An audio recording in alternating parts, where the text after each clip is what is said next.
Good morning! Punta tayo dito sa aming likod bahay.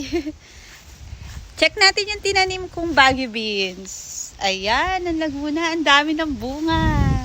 So dahil magluluto ako ng bulalo, dito na ako kuha ng Baguio beans. O, diba? Nakatipid tayo. Mahal ang mga gulay kasi dito sa Canada. So, kapag summer, halos lahat ng Pilipino dito nagtatanim. O, diba? Ang dami bunga ng Baguio beans ko. Nakakatuwa! Oh, see? Gumagapang na siya. Oh, ang dami natin maluluto.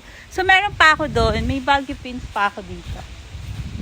Oh, ang laki na ng bunga ng Baguio beans. My God, ang laki.